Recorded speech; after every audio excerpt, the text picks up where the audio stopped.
Duck and Percy enjoy their work at the harbor, pulling and pushing cars full of cargo to and from the quay.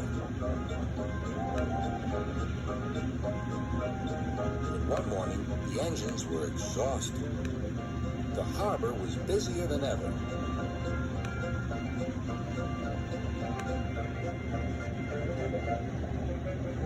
Sir Topham had promised that another engine would be found to help them. "Huh, it's about time," said Percy. "I ache so much I can hardly get my wheels to move," agreed Duck. They waited for the engine to arrive. It came as a shock when he did. "Good morning," squirmed Diesel in his oily voice. The two engines had not worked with Diesel for a long time. "What are you doing here?" gasped Duck. "Your worthy Sir Topham had sent me. I hope you are pleased to see me again. I am to shunt some dreadfully tiresome cars." "Shunt where?" said Percy suspiciously. "Where? Why, from here to there," purred Diesel, "and then again from there to here. Easy, isn't it?" With that, Diesel, as if to make himself quite clear, bumped some cars hard. "Oh!" screamed the cars. "Grrr!" growled Diesel. Percy and Duck were horrified. They did not trust Diesel at all. They refused to work and would not leave their shed. Sir Topham Hatt was enjoying his tea and iced bun when the telephone rang. "So there's trouble in the harbor yard? I'll be there right away." Diesel was working loudly and alone. Cargo lay on the quay. Ships and passengers were delayed. Everyone was complaining about Sir Topham Hatt's railway. Percy and Duck were sulking in their shed. "What's all this?" demanded Sir Topham Hatt.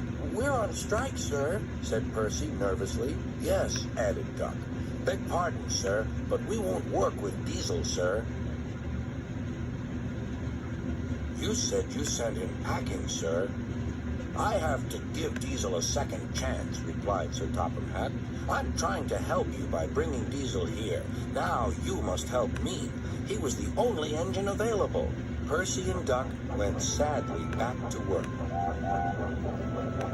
Next morning, things were no better. Diesel's driver had not put his brakes on properly, and Diesel started to move. He went bump straight into Percy. "Wake up there, Percy," scowled Diesel. "You have work to do." He didn't even say he was sorry to Percy. Later, Diesel bumped the cars so hard that the loads went everywhere. "What will Sir Topham Hatt say?" gasped Percy. "He won't like it," said Duck. "So who's going to tell him, I wonder? Two goody-goody tattletales like you, I suppose?" Percy and Duck did not want to be tattletales, so they said nothing. Diesel, thinking he could get away with his bad behavior, was ruder than ever. Next day, he was shunting freight cars full of china clay.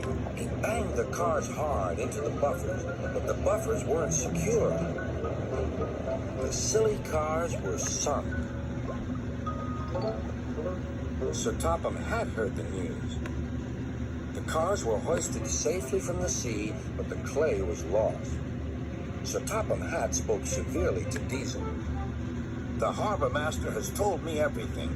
Things worked much better here before you arrived. I shall not be inviting you back. Now, Duck and Percy, I hope you won't mind having to handle the work by yourselves again." "Oh, no, sir. Yes, please, sir," replied the engines. Whistling cheerfully, they puffed back to work, while Diesel sulked slowly away.